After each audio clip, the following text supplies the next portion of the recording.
Over the years, there's been quite a variety of zombie games on many systems, but I've only chosen 5 from my top 5 zombie games.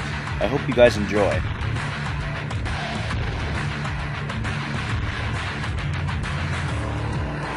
At number 5, we have Evil Dead Fistful of Boomstick. This is actually the first zombie game I ever played, and I really enjoyed it. You start out the game with only a shovel and a few shells and a shotgun, but soon you get a chainsaw for a hand and a lot more ammo for your shotgun. That's when this game gets really good.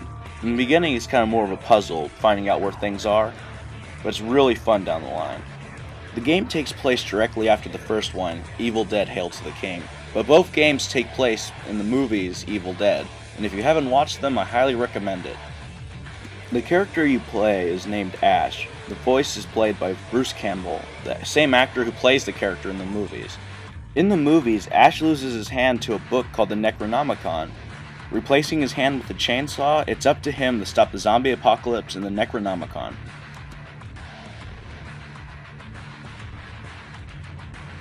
At number 4, we have Left 4 Dead. Get it? Left 4 Dead? Anyways, this is probably one of my favorite zombie cooperative games. You and 3 other friends have to survive against hordes of zombies, and even better, you can have 8 players playing at the same time, but 4 players will be zombies against the 4 players that are humans. Whoever survives longest as humans wins. Also, what makes this zombie game different from other zombie games is there's not just one type of zombie, there's quite a few different types. Like here, there's a giant zombie that's taking out all of them trying to get to those survivors. That's not it. There's also these little witch creatures, like as you see right here. And there's other ones like hunters, smokers, boomers. With this variety of zombies, if you're doing versus mode, you can have quite an interesting strategy if you know how to use these guys correctly.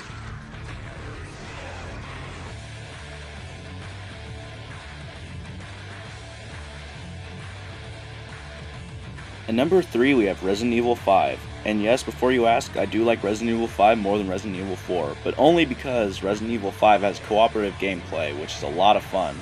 I had more fun playing with a friend than I had playing Resident Evil 4 by myself. Anyways, this game isn't as bad as people are saying it is.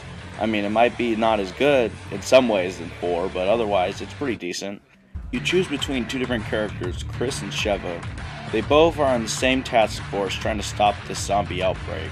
Well, they're not really even technically zombies. They're this weird kind of zombie that's kind of more smart in a way.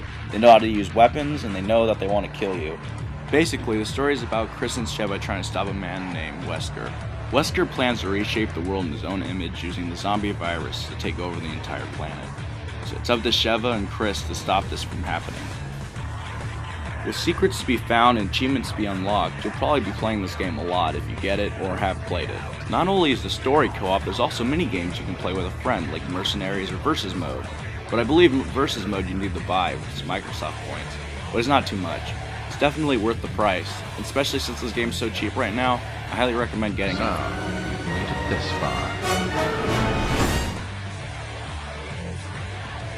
At number 2, we have the Walking Dead game. This is the first zombie game I ever played where you have the decisions what happens and what doesn't happen. It almost feels like I'm watching a movie, but I get to do the decisions in the movie, but it's actually a game. This game is really incredible if you have not played it. At first I judged it by its graphics, but then when I actually played it, I realized the story was so well done that I had to get all the episodes, since there's 5. The only reason why this game isn't number 1 is because its replay value is not that great. Even if you do play it again with different decisions, it just kind of feels the same after a while, because you know how it's going to end. The story begins with your character in a police car, Lee Everett. He's been convicted of killing a person who slept with his wife.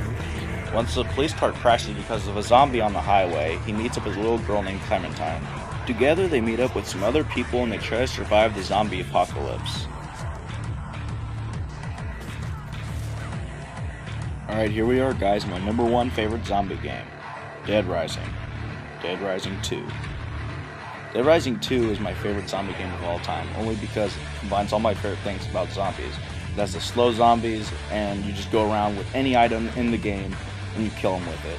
Not only can you use any item in the game as a weapon, you can use 2 items and build them into 1 item, like a nail bat, or even a freaking vacuum cleaner with blades. It's intense. You can even get a piece of tube and a firecracker to make a minigun. It's just intense. You can put on any clothes inside the stores you find, and it's just a really fun game overall. It adds a really great humor to zombie games that you don't really see that much these days, and also it's just really fun. Interestingly enough, I didn't like the first Dead Rising, but when I played the second one I quite enjoyed it. It reminded me of Saints Row 2 Zombie Uprising mode, but if a new game was made and it was just about zombies, this is what it would be, in my opinion. It's overall a really great game. The story is decent enough, but it's just kind of lacking in some places. But it's more about the gameplay. Also, you can play it cooperatively with one other player, which is really fun, especially when you're both getting really intense, crazy weapons being made, and just going into a giant horde of zombies and battling. But it's just not about fighting zombies, you also have to level up. There's 50 levels in the entire game, and the only ways to level up is by making really interesting weapons that give you double experience, and also saving survivors that are trapped in the stores. You may also find secret things inside the game that give you experience, like rolling dice to get lucky numbers, like you can see here, or running on machines. There's a lot of different things you can do to get some extra XP, but it's not that hard to get XP overall. Well guys, this is my #1 favorite zombie game of all times. I hope you guys agree, and probably some of you won't, but I hope you enjoyed the video overall, and I'll catch you guys next time.